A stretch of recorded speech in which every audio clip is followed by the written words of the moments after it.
Let's talk about celebrity weight loss. Some of you may have seen the Rebel Wilson swimsuit photo showing off her weight loss and what she has said about it, which is essentially, I'm so much better now. So like a lot of fat people, I'm not gonna lie, I have big feelings on celebrity weight loss. I don't really have big feelings on Rebel Wilson's particular celebrity weight loss because I didn't like her before. But in general, it's something that has really hit me hard in the past. It's not necessarily about the weight loss itself, although it is really hard to lose one of the few role models and representations we've had. But that wouldn't necessarily feel like betrayal if it weren't for the way that they talked about it. Two of the celebrity weight loss stories that really hit me hard as a kid were Jordan Sparks and Jennifer Hudson.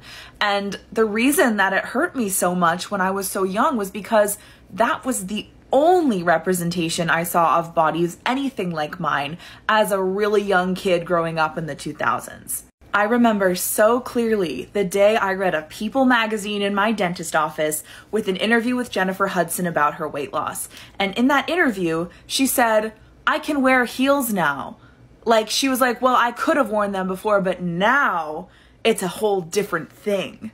Like, let alone that when you're fat, sometimes the only cool or like pretty feminine apparel available to you is shoes. And then I found out that I couldn't even legitimately wear shoes until I lost weight. It was also like she was demeaning her past self so explicitly. And in doing that, she was demeaning me.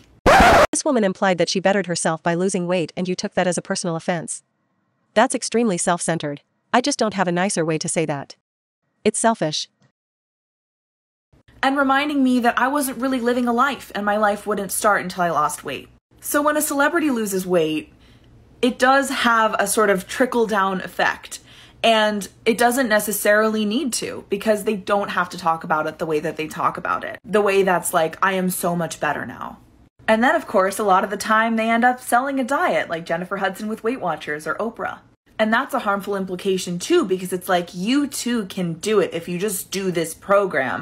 When a lot of the time they have resources that you don't have. They have nutritionists, dietitians, personal trainers, all this fancy stuff that like the average person might not be able to afford. It's also possible that maybe some of them had weight loss surgery and didn't want to admit that publicly. And there is so much shame and stigma around weight loss surgery. It is totally seen as like the easy way out. So I don't really blame them for keeping that to themselves, but I also think it's really harmful if they are. And I know a lot of them say like, oh, I'm just doing this for my health. I just needed to do this for me. Adele even said like, I want to be able to play with my kids more. Even though a lot of fat people actually are healthy and play with their kids. In fact, in this era, pretty much all celebrities say that their weight loss was for health. It's almost like health is the only respectable reason to lose weight in this day and age. Huh, weird. Talk about weight loss as something that improved their life. But what if? And I'm just throwing out an idea here. It did improve their lives. Getting physically healthier can definitely improve people's lives. Also, why do you care how she lost weight? If you only care about how she's talking about the weight loss, then why does it matter how she did it? I personally don't think the fat acceptance movement would be any less upset about a celeb losing weight by surgery or with dietitians and exercise. And the statement, some fat people can still play with their children, is so ignorant and self-serving, in my opinion. If someone got a mastectomy to prevent cancer so they can live a longer, happier life with their children, and someone's response to that is, well, some people with cancer can still play with their kids. What the f***? We would see that as an outrageously stupid argument. And what this woman is saying is no different. Rebel Wilson poses in red swimsuit reminds people it's never too late to improve yourself.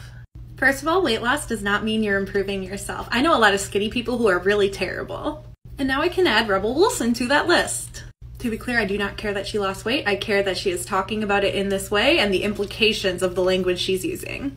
Rebel Wilson built her career off of the stereotypes people hold about those in bigger bodies and always was getting in front of the fat joke and making sure people were laughing with her instead of at her at the expense of all other fat people. All representation is not good representation, and I didn't like this when she was fat. But it is truly appalling for her to imply anyone could have the same results as her if they were to just go for it. On another photo, she said, I feel like turning 40, I've weathered a lot of storms, but somehow I've managed to thrive. And I'm not saying she didn't work hard, but maybe her international fame, access to personal chefs and trainers, and $22 million. To start, losing weight for most overweight people is definitely improving themselves in the sense that your health is a part of who you are. And Rebel implying that other people can also change their lives for the better is not fatphobic. Also, the fat acceptance community likes to say that body size is out of human control, but if you can acknowledge that Rebel did it because of her wealth, doesn't that mean that excess weight is caused by lack of money and not genetics? I personally don't think either one is true, but that's essentially what she said. And I'd really like to know if she thinks weight loss is impossible, or if you just need millions of dollars to do it.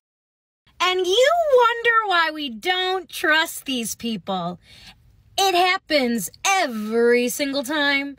Every single time. This is from today. This is from today. Yeah, no. Wasn't fat rep. Was not ever fat rep. Unapologetic fat actors forever and only. Till the end of time. This is boring! There are almost no unapologetic fat actors because people that are fat are usually not proud that they are fat.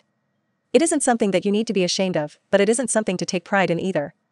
And I have a feeling the reason so many celebrities lose weight in their 30s and 40s is because their obesity begins to take a toll on their bodies around that time, and they realize that it would be a good idea to lose weight. I think it's a good idea to just stop idolizing people exclusively because they're fat.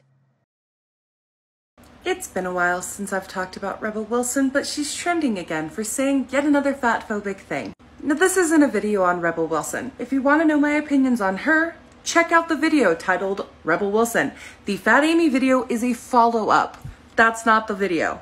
What I want to point out is how almost all fat content creators have to preface the videos of calling out her fat phobia. Because Rebel Wilson is somebody who has recently lost a lot of weight, almost every time a fat person talks about her, we have to preface with, this isn't about her body. We don't care that she lost weight. We are trying to point out the fat phobia that she is doing. And if you're getting a lot of those videos, you probably put together that she gained weight in the first place out of fat phobia. She thought that it would make her a better comic. I tend to preface those kind of videos with celebrities don't owe their bodies. But even with starting my videos with that, I still get comments like, you're just jealous because she lost the weight. That's not what we're talking about.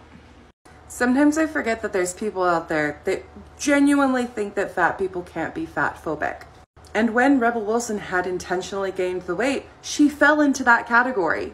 So just to recap, as a fat person, if I am calling someone out on being fat phobic, I am not commenting on their body. Argument about what fat phobia is. Rebel Wilson did not gain weight out of fat phobia. She gained weight to further her career. Those are two separate things. And the fat phobia the fat acceptance movement is claiming Rebel is spreading comes from her saying that she's healthier now that she lost weight. That is a ridiculous thing to be upset about because Rebel is right. Being not obese is healthier than being obese for the vast majority of people.